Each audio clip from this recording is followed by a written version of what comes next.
Hello Tarot friends, Masha here, and I'm back with my second deck recommendation video in which I will be sharing with you my indie tarot and oracle deck recommendations as a part of hashtag Editors Pick Deck Community Challenge.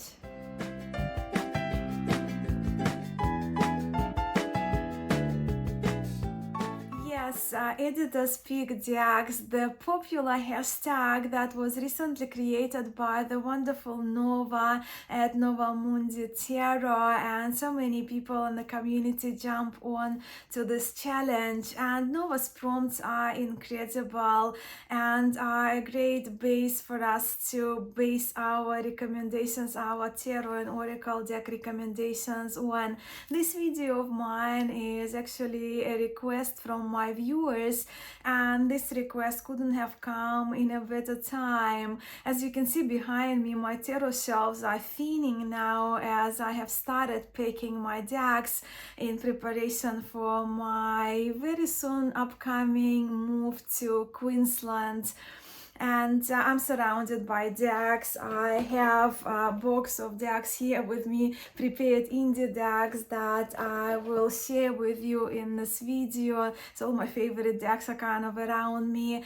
Quite a number of my decks are now packed, but I thought while I have all the decks within reach, all my favorite decks within reach, I will jump on and I will do this indie edition for my deck recommendations for the prompts by Nova.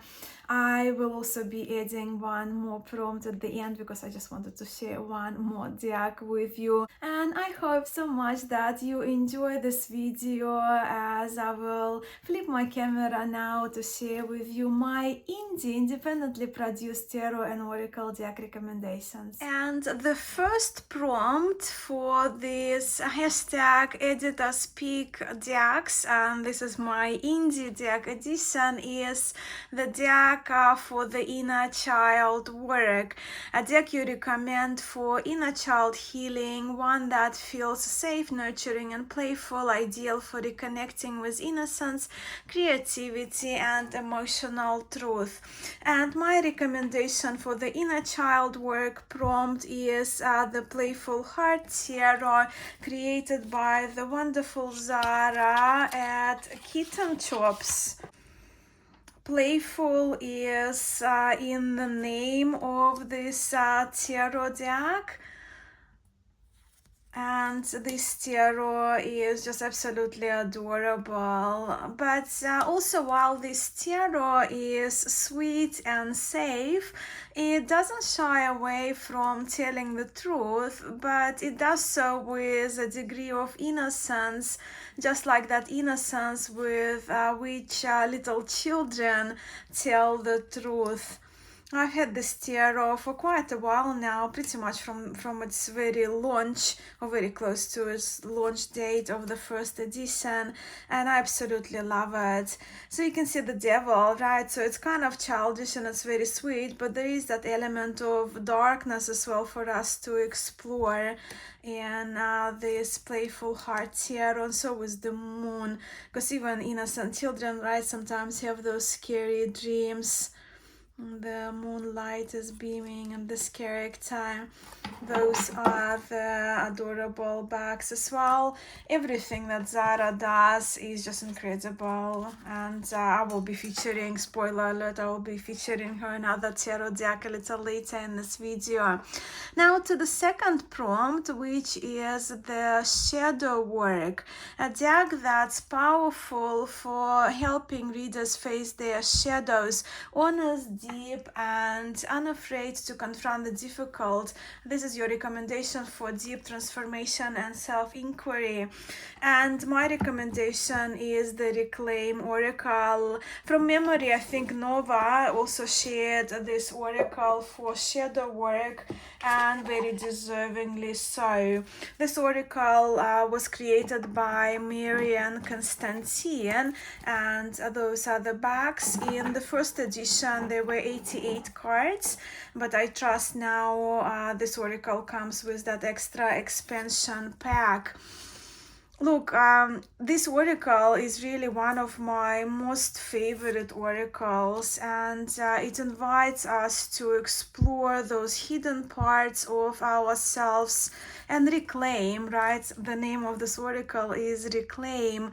Reclaim all the facets of ourselves while exploring further our beliefs, our emotions, our psyche, repressed feelings. And each card, as you've seen here, it represents an emotion or a fear or a feeling or a state of mind.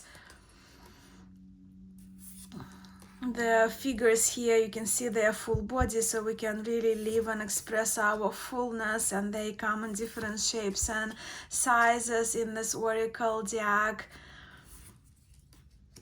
And it does truly inspire honesty and self-reflection on our healing journey.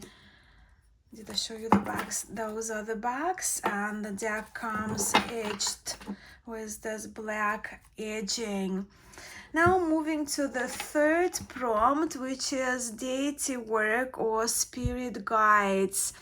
A deck that serves as a spiritual bridge, perfect for working with deities, spirit guides, or higher realms. It holds sacred energy and supports devotional practice and channeled messages.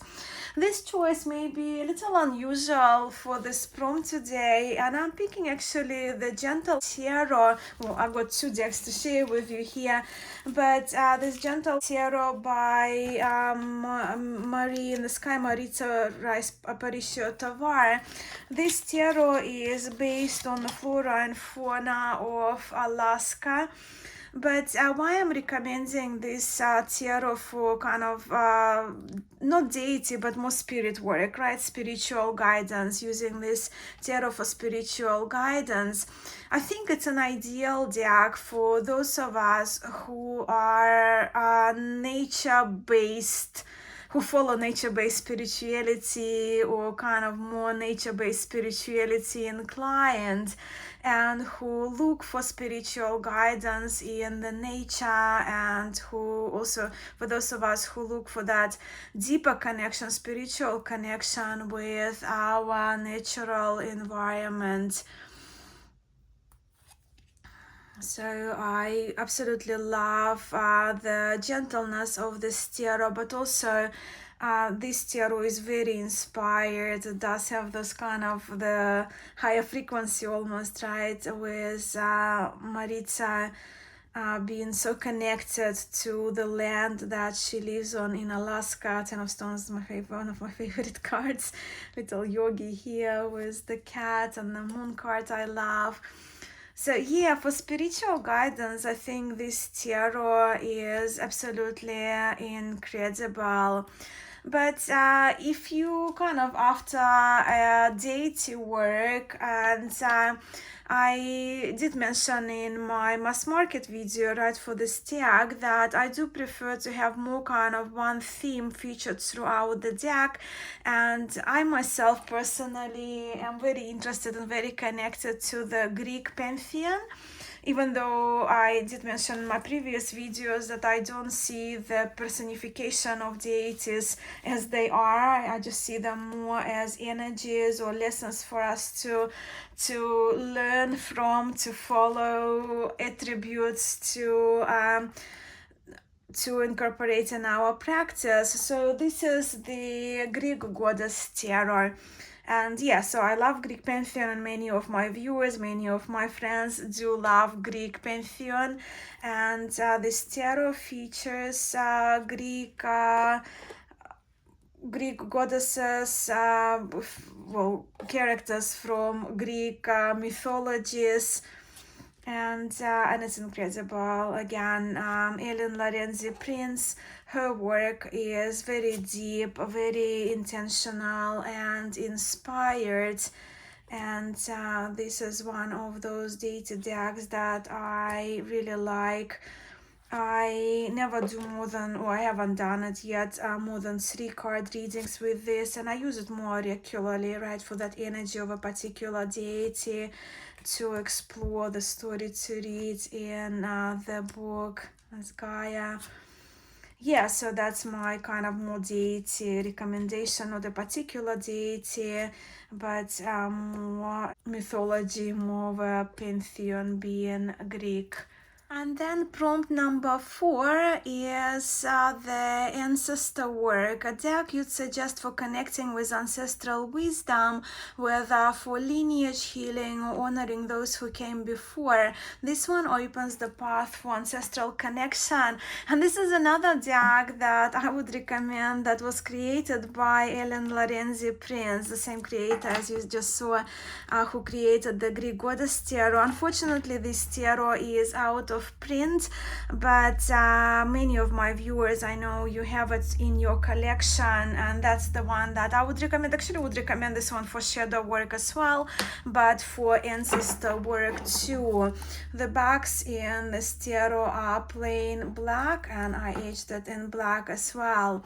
So yeah, Tarot of the Crown. It's this tarot is one of the most powerful and robust tarot decks I own. The crown is the mother of all mothers, as Ellen Lorenzi Prince writes in the guidebook. And this tarot was created once again with great intention to resonate deeply with its readers and be challenging at times, but challenging in its rawness and honesty, but also very powerful and very relevant in my view when it comes to doing ancestral work. I think it actually will pair nicely with the Reclaim Oracle as well. I haven't done it before, but now that I'm seeing like the black and how the images are, and all the different shapes that are featured in this tarot. But let me just read a little bit from this guidebook, because Ellen Lorenzi's writing is just wonderful. So yeah, the crown is the mother of all mothers. She knows all your bedtime stories and your worst nightmares. She has lived many years and many lives. Her feet know the path of ancestors. Through her you can touch those who have gone before. She has lived many lives. So yeah, that's kind of because of this powerful writing and that rawness and that kind of more mother of the mother's wisdom in this tarot. That's the reason why I have linked it to the deck for ancestral readings. And yeah, the readings I've done with the tarot have been beyond powerful.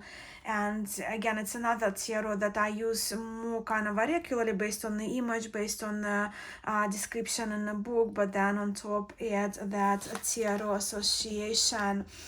Next prompt is number 5, and this prompt is Divination. Nothing changed from my previous video, right? A deck that excels in traditional divination, clear, direct, accurate. That is your top pick for those seeking perspective, insight, or practical answers. Lenormand. Lenormand is my thing. I love Lenormand, and of historic traditional Lenormand decks, I always recommend my first Lenormand deck, and this is a Dandorf Lenormand. This one was reproduced by Lauren Forrestal. It no longer comes in a tin, but when I got it, it used to come in a tin. And yeah, so it's a reproduction of facsimile reproduction of the 18th century Dandorf Lenormand, which I find one of the most beautiful historic Lenormand decks. And yeah, it can still be purchased from Lauren Forrestal and her daughter. Do let me know if you can't find the link. I can send you. I can send you to their website. I do very much love the playing card inserts in this Lenormand, and the art is stunning. If you kind of want to treat yourself, I also have a copy, and that was such a treat, from Agnes Kapler from Cartagram, with the customized layered metallic bags, patina. So yeah, this one is the handmade, so you can see how much thicker, right, this handmade version is. But yeah, it's such an honor and delight for me to have. You can see the texture of this paper, handmade paper as well. So yeah, the same images, but the handmade version of it. But if historic decks are not your thing, perhaps, well, when it comes to kind of two category of decks I love the most, probably is number one, historic decks, right, originals, and number two, cute adorable things. So I highly recommend Tennis Lenormand by Celia Melisville. I now keep it in this magnetic pouch that was created by my friend from England. It was gifted to me. So yeah, Tennis Lenormand. And this Lenormand is very clear, but it's so French and it's so sweet, and just beautiful and colorful. And I don't see my collection without this Lenormand deck, and I highly recommend it again if you like more cute kawaii style, adorable, sweet illustration. Maybe that's the one that will work better for you than a historic one, where I love both. Prompt number 6, as above. A deck that connects the reader to cosmic or spiritual realms, ideal for soul work, life path, exploration, or messages from the higher self. It speaks to the divine perspective. My recommendation for this as above prompt is the Rosetta Tarot by M.M. Millin. So this is a tarot deck that is based on follows Thor's lineage. Mine is the hieroglyphic edition. And this tarot has always felt rather magical and cosmic in a way to me. My version, as you can see, incorporates Egyptian hieroglyphs, and even how Mel Millin used a different art medium for each suit. Let me just demonstrate for you. For example, for the suit of cups, she used watercolors, right, to paint the suit of cups, where for the suit of wands or batons, she used colored pencils, right, pencils wood for the batons or wands, and watercolor paints, water-soluble paints for the suit of cups, which I think again is very intentional and shows her commitment to her work and the depth of her work, and that connection to the elements linked with the art medium that she used. It allows for that higher connection and explorative work that can be done with this tarot. It's like the whole universe, right, is contained in this tarot deck, but also the deck is named after the Rosetta Stone, right? Rosetta Tarot and Rosetta Stone dates back to 196 BC. Rosetta Stone, of course, kind of weaves in like this tarot, inspired by Rosetta Stone, weaves in the Egyptian and alchemical symbology and Greek mythology as well. and that this tarot is a treasure. So that was as above. Prompt number 7 is so below. A deck you recommend for grounded real world readings. This one captures everyday emotions, human experience, and earthly wisdom with clarity and depth. And I have to go with 2 decks I absolutely adore, both from Terramania, Oracle, Travel Pocket Oracle, and Tarot Lubok, illustrated by Eugene Vinitsky. I will share them side by side, as especially this month I've been pairing them almost daily for my readings. This is the new edition, so mine is still in order because since 2016-17 I had the Russian version of it, but now Eugene published the English version of it. Do let me know if you would like me to do an in-depth walkthrough of this Russian Tarot Lubok, but I'll just place the cards side by side so I can show you the images in these cards. Yeah, I love how both of those decks, if you see like even the first images, they are such great storytellers, and they tell stories through the scenes that are connected to our daily lives and the scenes that we can connect and recognize. Fables in the oracle, little kind of write-ups done, little lessons written on the cards that allow us to learn from those messages and interpret and link them to our daily readings, our daily lives.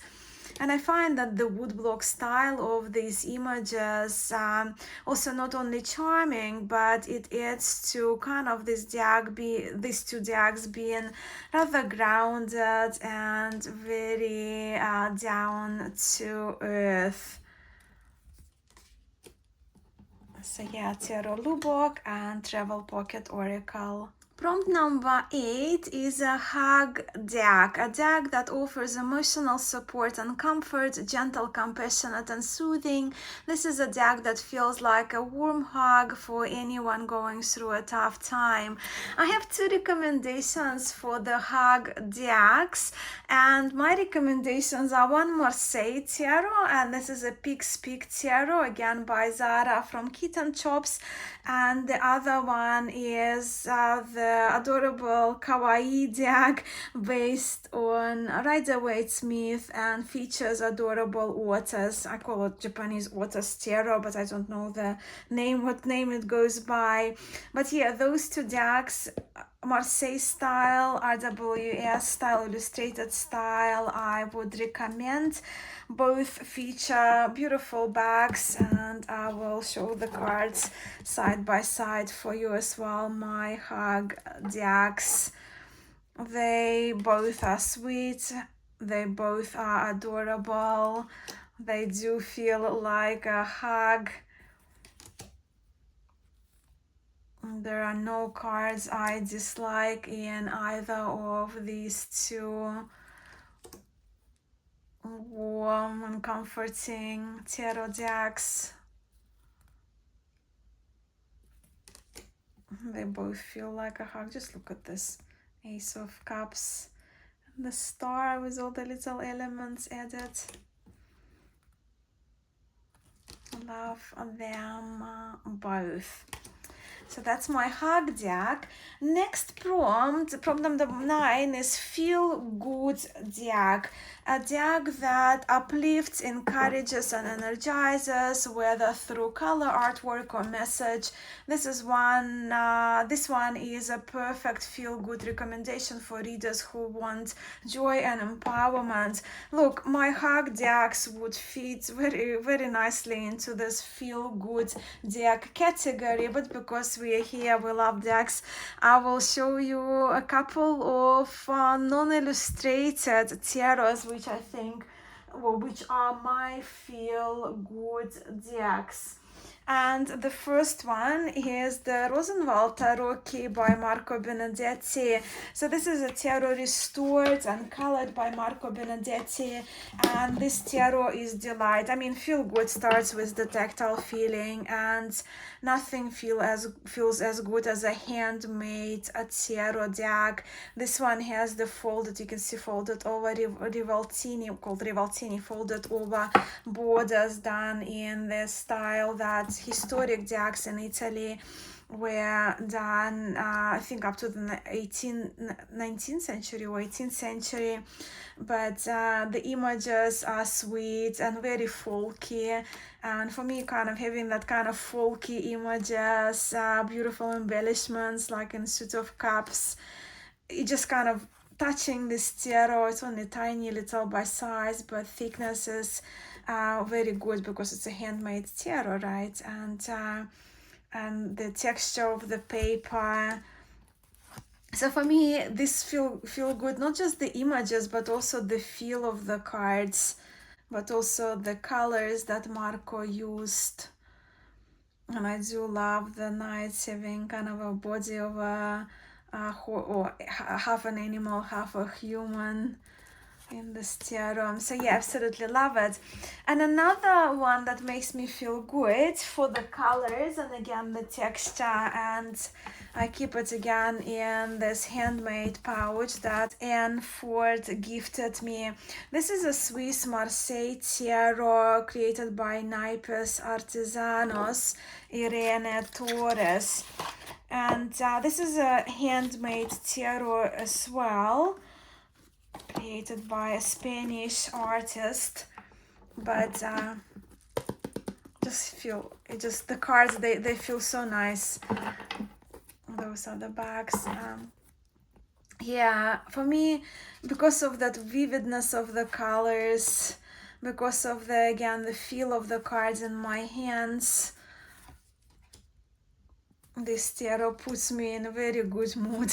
So it's my another feel good tarot deck that I would recommend, especially to those of you who love your Marseille tarot, who love your Swiss Marseille tarot, because this one is based on Swiss tarot lineage. Even though all the images, just look at the beautiful colors, were drawn by Irene Torres. Prompt number 10, the most versatile, a deck you recommend for handling any type of reading, love, career, shadow work, daily pulls, and everything in between. Reliable, flexible, and reader-friendly. This is the all-rounder that adapts to every situation. I have 3 decks to recommend. For the most versatile, I will always recommend a version of Wade Smith Tarot featuring original work by Pixie. I will always recommend one of the historic Marseille tarot decks, and my third recommendation is the Rider Marseille deck, which is illustrated cards but featuring woodblock images. So let me just show you a few cards from each. Of course, with Wade Smith Tarot, you are familiar, and this version that I'm showing you here is the one in plastic that was which was put together by Conrad Stein, right? It's based on 1909 deck, right, featuring roses and lilies. And the Marseille Tarot deck that I recommend is Philippe Vachier Tarot, which is now considered the oldest surviving Marseille Tarot of type 1. Those are the backs of this tarot. But again, you very familiar probably with Marseille images and with Wade Smith. So I'll just show you a couple. What's unique about the Vachier Tarot that it features those beautiful violets, purple colors, being the deck that was the wood blocks, and the deck was published original before the beginning of the 18th century, where colors were not as text as they got text from the beginning of the 1700s. So yeah, they're the two RWS and Marseille Tarot deck that I recommend at the moment. And with this Rider Marseille Tarot, it was published by Artisan Tarot, but artwork was done by Alejandro Arozan. I keep it in this leather pouch from Artisan Tarot. This one is a wonderful, wonderful, wonderful tarot. A lot of details. We can look into the cards, and the art style is reminiscent of the woodblock Marseille. Yet the inspiration behind the illustrated images comes from Rider-Waite-Smith tradition, which of course you recognize in these cards immediately. Only subtle adjustments have been done to the cards of the minor arcana, many of which feature, like here, the buttons, the ones they're done more in a Marseille Tarot pattern.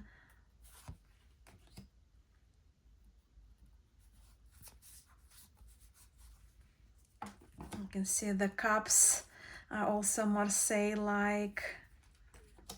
Again, buttons of wands. This is a wonderful tarot for those of you who love wood blocks but who prefer illustrations. Highly, highly recommend this tarot. So again, you can see with the swords, very much Marseille swords, but the image is so recognizable, right? 9 of Swords from the Waite-Smith tradition.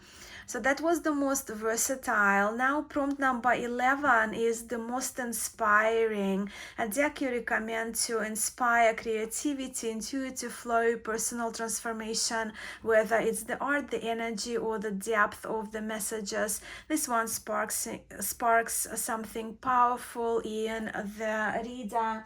My most inspiring indie deck is the Texture Tarot, created by Lisa McLaughlin Art. And the backs. This is a collage tarot deck, mixed media art, but look, I only have very few collage decks in my collection, and as a general rule, I am not often drawn to collage decks, but there are a few exceptions, and this one is one of them. I actually find the collage decks I own most inspiring. They just because they feature so much, they feature that newness for me to look into the images, and they truly inspire my intuitive flow as I interpret the cards. I also featured 2 collage decks, Mystical Moments Tarot and Oracle, for the indie decks, right? I also very much love the Traveler's Tarot, Voyager Tarot, one of the newer collage decks to me. But if I had to recommend one indie one that I find the most inspiring, that would be this Textured Tarot of the 9 of Cups. So that was the most inspiring. The 12th prompt is best for beginners, a deck you'd confidently recommend to someone just starting their tarot journey. Accessible, clear, and easy to learn with. This one makes tarot feel inviting rather than intimidating. Once again, the decks I recommended as the most versatile. These two are great to learn from, but if you would like me to make more recommendations for the Waite-Smith tradition, if you like your illustrated decks, I would recommend this one. And again, it's kind of done in more or less woodblock style. This is the Old Fellows Tarot, revived edition. Those are the backs. So yeah, based on Waite-Smith tradition illustrated deck with the characters, the images being a little bit more zoomed in. This is the recreation from based on 70s, from 1970s Keishobu, Japanese Keishobu tarot, and this recreation was done by very talented and Anna. She is alpha lead on Make Playing Cards, where this tarot is available. But how she went about this tarot is that she diversified it. She recolored the faces. She added some backgrounds, this kind of soft pinky backgrounds, right, to some of the cards. But the images, I love the kind of, they're large, they're easy to see, they're very easy to learn with if you decide that illustrated tarot is your preference. And yeah, so that's my recommendation for the Wade Smith tradition. When it comes to Marseille Tarot, Jean Noblet Tarot by Jean-Claude Flournoy, and this is a very old copy of mine, first copy of mine, which I rounded, like very large rounded corners. And this is the copy that I have used mostly for my tarot studies when I did courses, right? When I did my studies with Enrique, with Camelia Elias, I used this deck most for practice readings, for studying. And I highly recommend it while it's still available from the Flournoy's website, Tarot History. So those are the backs. But if you're kind of interested in learning Marseille, but the historic woodblock style decks are not your cup of tea, another recommendation I have is the Metanoia Marseille Tarot from Bouchette Design. And I only knew of this deck because of my friend Diane, who absolutely loves it. Mine is a pocket copy. This is beautiful soft blue edging that it comes with the backs. And this tarot done in that softer kind of style, so you can see the images soft, the colors are beautiful and pastel. And I think for learning Marseille Tarot, everything is there. It's just more of course, the art, the artwork is very different from the woodblock style that you see in historic decks, which I love, but I do like this one very much as well as an alternative. Lovely colors. Yeah, so that's the Metanoia Tarot from Bouchette Design. What have you got next?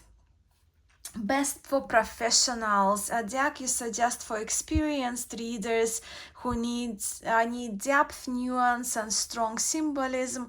Ideal for layered reading, spiritual insight, and working with clients at a professional level. Again, the previous decks, I'm kind of very much, I love those ones for professionals as well. But to diversify the repertoire here, if you are inclined, like if you're interested in Kabbalah, the deck, the original reproduction of the original deck by Eliphas Levi, this is a wonderful kit that was brought to us by Marco Benedetti. And in this tarot we see the original cards that Eliphas Levi actually drew himself. I do have a very extensive, in-depth walkthrough of this tarot, review of this tarot, additional cards that he also used and included in his Le Clavicule de Solomon, Le Protège de Rosequois, that's the full name. But the cards is the main chunk of the deck is actually features Bernardine Suzanne Historic Marseille Tarot with additional references and scribbles by Eliphas Levi, different editions of Greek gods, of the numbers of the cards, of the Hebrew alphabet, of course for the cards of the major arcana. And you see the difference, the sphinxes are here instead of horses as we see in Marseille. So again, that's the addition by Eliphas Levi himself. But Eliphas Levi, look, if you're kind of a professional reader and if you're interested in adding in angelic references, Kabbalistic references to your readings, this tarot I highly recommend, because look, Eliphas Levi, he was one of the fathers of occult tarot, of esoteric tarot, and one of the most renowned figures when it comes to the development of the kind of esoteric references to tarot and assigning Kabbalistic correspondences to the cards. So again, Gabriel is an angel. So yeah, if you're kind of serious about this area of tarot, that's my recommendation. And Marco Benedetti's version is handmade and hand cut on this beautiful late art paper. But another deck I would recommend for professionals is just something that I'm exploring at the moment myself, and this is the Illumin Yellow version, Minchiate Etruria. Mine is in order because I'm kind of only started studying, or recently started studying. I've been exploring Minchiate for a while, but just different version of this tarot. This tarot fascinates me. It has 98 cards, and while majority of them, they follow somehow the what we know as tarot, right? 78 cards of the major arcana. They do differ in their numbering, they do differ in some of the depictions, but also this deck features the virtues, right? So we're here with the virtues, 4 virtues included, and zodiac signs are included, and elements included as well, so like water, fire in this tarot. So yeah, I would recommend it for professionals. If I would request a professional reading, I would love somebody to be proficient to use Minchiate tarot in the reading, and I sure hope so, to become proficient in this tradition, Minchiate tradition of tarot. Almost at the end. Prompt 14, Witchy Vibes. A deck you'd recommend for those who love witchy aesthetics, moody vibes, magical symbolism or spell work, support, casting, altar work, etc. I actually would recommend the Pagan Otherworlds created by Usi Company. Look, this tarot, the backs are just absolutely stunning, but this tarot has always had those witchy vibes for me, and with that combination of ethereal vibes and rather moody imagery, plus also this tarot features seasons, and it makes it great to work with the seasons if you follow Sabbath or Wheel of the Year.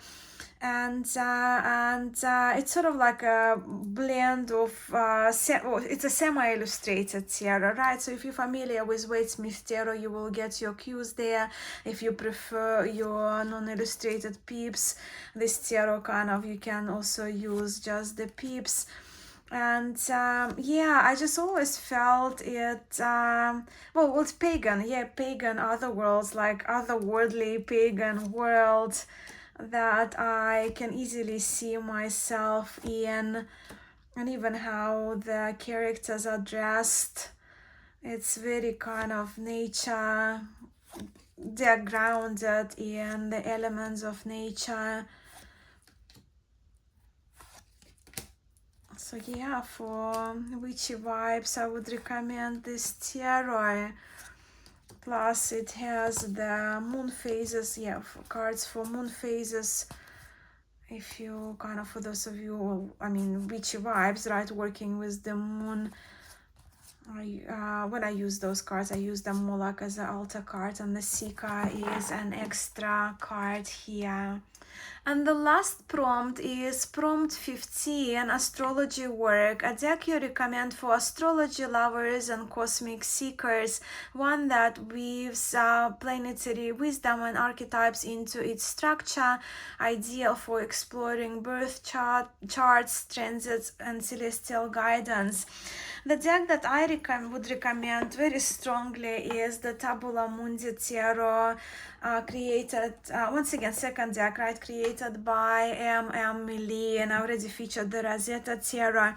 But where this tarot shines, I mean, the main chunk of the deck, of course, is 78 cards, but now Mel Millie, and she offers the decan cards. So there are 36 decans, but we have 12 cards, right? And each card each card features the sign, right, for Libra, and then the planet that this decan is in during certain time of the year. So at the moment we are in Taurus, right? So right now we are on Taurus 1, which is Taurus and Mercury. Next one will be Moon, and then the one 10 days after will be Taurus and Saturn.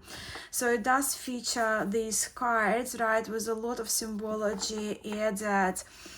And I'll just show you a few cards. The backs are just absolutely beautiful with the addition of this holographic bling, if you will. But yeah, in Tabula Mundi, this tarot is very kind of constructed based on the decans, right? The astrological decans. And the minors here, well, are decanic, right? As you can see, they all feature the planetary and the zodiac signs.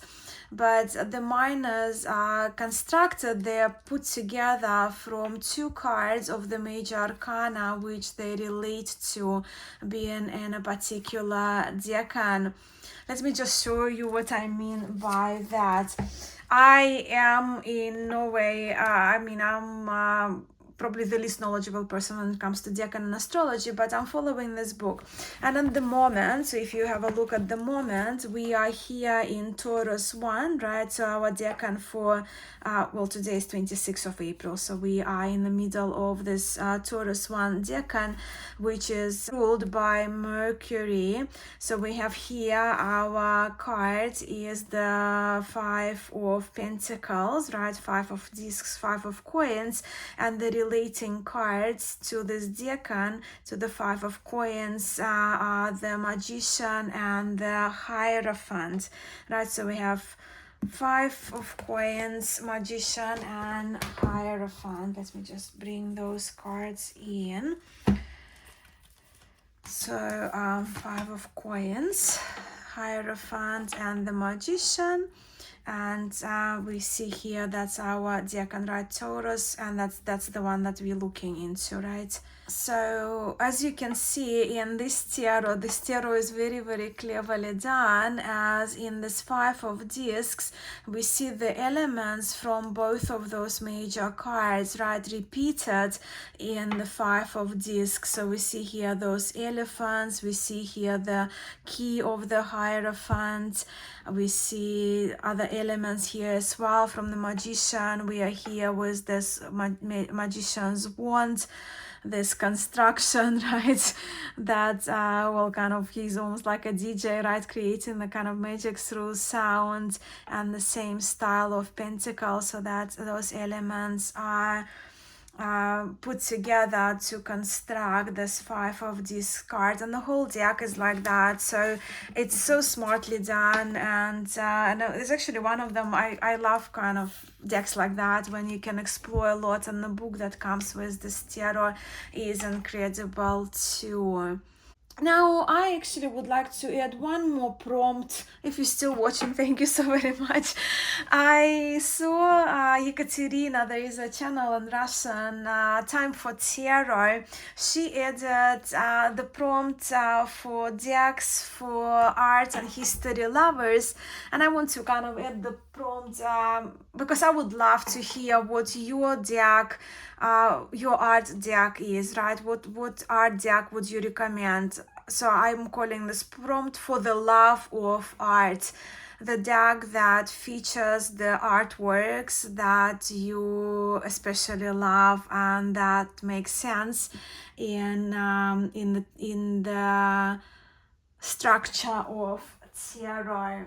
So my recommendation for that would be Time Tarot by Eugene Vinitsky with the guidebook by Elsa Hapotnikovsky.